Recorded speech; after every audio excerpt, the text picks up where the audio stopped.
이상저온의 농작물 피해가 속출하고 있습니다. 충청북도는 정부에 재난 지원금을 요청할 계획입니다. 생활체육 대축전이 충북에서 열리고 있습니다. 전국 각지에서 모인 동호인들이 겨루고 즐기는 축제 한마당이 주말까지 이어집니다. 주변에 소각장이 몰려있는 청주시 북이면 주민들이 건강 영향 역학조사를 정부에 요구하고 나섰습니다.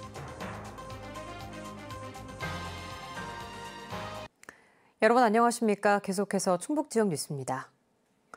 5월이 코앞인데도 쌀쌀한 날씨가 이어지고 있습니다. 평년에 비해 4, 5도나 떨어지면서 과일 등 농작물 피해가 속출하고 있습니다. 정재영 기자입니다. 한창 사과꽃 수정에 바빠야 할 과수원이 텅 비었습니다.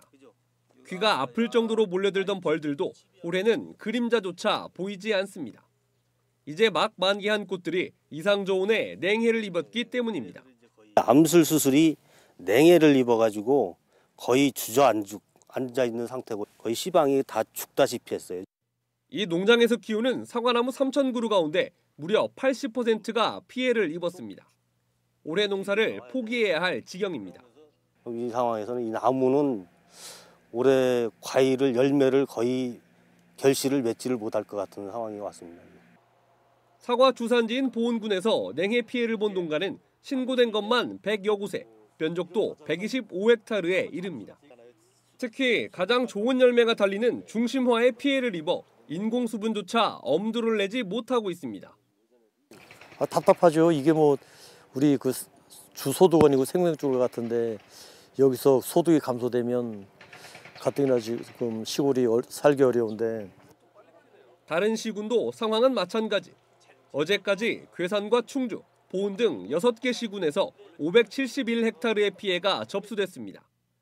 특히 옥수수의 피해가 42%를 차지해 가장 컸고 사과와 담배도 직격탄을 맞았습니다. 충청북도와 각 시군은 다음 달 15일까지 정밀조사를 벌여 농림축산식품부에 재난지원금을 요청할 계획입니다. 피해받지 않은 꽃을 선택을 해서 인공수분을 꼼꼼히 할 필요가 있고, 그리고 지금 이제 과일 속기를 합니다. 보통 과일 속기하는 그 시기를 좀 늦춰주셔서 수정 완료된 후에. 한편 청주기상지청은 주말과 휴일에도 쌀쌀한 날씨가 이어지겠고 다음 주 중반쯤 차차 평년 기온을 회복할 것으로 내다봤습니다. MBC 뉴스 정기영입니다. 건강도 챙기고 즐기는 가운데 틈틈이 쌓은 운동 실력을 동호인들과 겨룰 수 있는 생활체육 대축전이 이번 주말까지 충북에서 열립니다. 어린아이부터 90대 어르신까지 엘리트 선수나 유망주는 아니지만 모두가 즐거운 축제의 장에 이지연 기자가 다녀왔습니다. 비에 젖어 미끄러운 잔디를 거침없이 누비는 60대 동호인들. 구르고 넘어지고 실수도 이어지지만 몸을 날린 골키퍼 선방은 프로 못지 않습니다. 골대 코너를 정확히 노린 프리킥은 시원하게 골망을 가릅니다. 우승까지 마지막 한 경기, 30년 넘게 갈고 닦은 실력이 빛을 본 순간입니다. 땀 흘리면서 운동장에서 축구하면은 뭐 아주 스트레스가 확 풀리고 즐거움이 찾아오고 행복이 찾아옵니다. 아주 즐겁습니다. 단 10점의 승부가 갈리는 생활 테니스 경기도 마찬가지. 진지한 눈빛으로 넣는 서브는 네트에 걸리기 일쑤지만 열띤 응원에 힘을 얻습니다. 아쉬운 패배지만 중요한 건 75살의 나이에 굴하지 않았다는 사실입니다. 나이 먹은 노익장이 젊은 사람한테 응원도 받고 하니까 또 앞으로 늦게까지 내가 건강할 때까지 운동할 수 있는 자부심을 갖게 됐어요. 충북에서 오는 28일까지 이어지는 제19회 전국 생활체육 대축전 현장.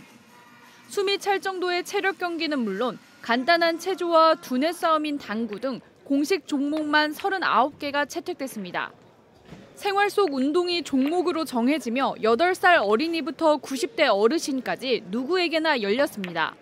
쌩쌩 달리는 게 좋아요. 열심히 달려서 1등 할 거예요.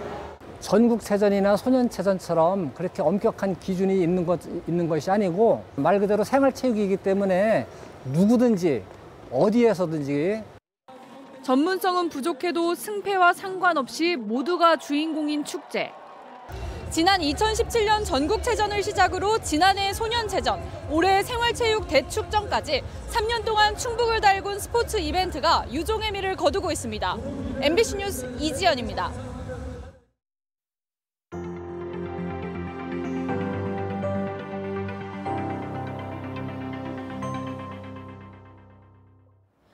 이곳은 세종 정부청사의 환경부 앞입니다. 몇 년 전부터 소각장 문제로 고통받고 있다고 호소하는 청주시 주민 대표가 지난 월요일 이곳을 찾았습니다. 어떤 이유에서일까요?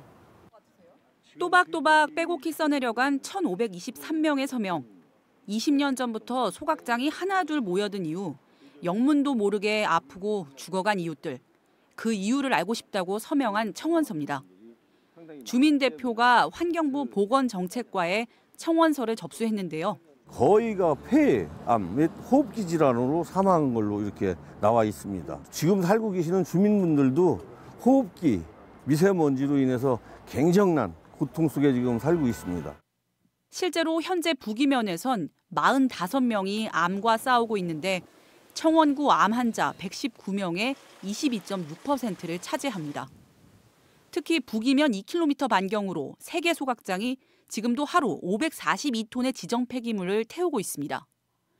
그런데 기존 소각장 중 한 곳은 용량 5배 증설을 추진 중이고 한 곳도 신설을 준비 중입니다. 지금 태우는 양만큼 더 늘어난다는 건데 주민들로선 더 두고 볼 수 없는 상황에 치달은 거죠. 그래서 건강영향조사를 신청한 건데 절차와 시간이 간단치만은 않습니다. 건강영향역학조사는 환경부 민관전문위원회가 청원의 타당성 여부를 먼저 검토한 뒤 환경보건위원회가 최종 결정하게 되는데 90일 정도 소요됩니다. 이때 조사 범위를 결정하는 예비조사가 동시에 진행되는데요. 예를 들어 소각장을 비롯해 주위의 대기 배출 사업장까지 포함할 것인지, 주민 표본은 몇 명이나 할 것인지 등입니다. 본조사에 들어가면 주민들의 혈액 검사나 CT 촬영 등을 통해 건강과 환경의 상관관계를 추적 조사하게 되는데 이 기간이 1년 이상 걸립니다. 주민들의 요구로 재조사까지 하게 되면 최장 3년까지 소요될 수 있습니다.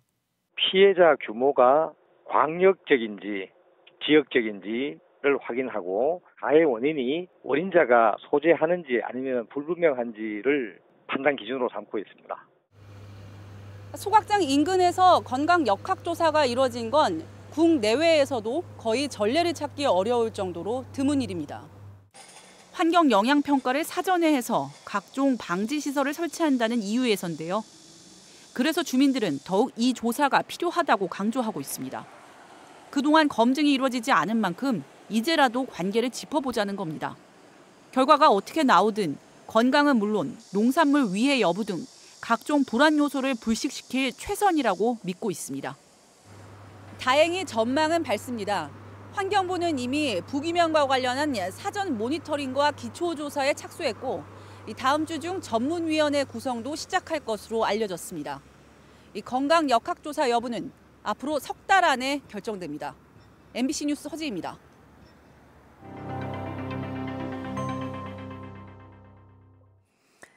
지난해 6.13 지방선거 당시 상대 후보에 대한 가짜뉴스를 퍼뜨린 혐의로 재판에 넘겨진 김종필 전 진천군수 후보가 1심에서 집행유예형을 선고받았습니다.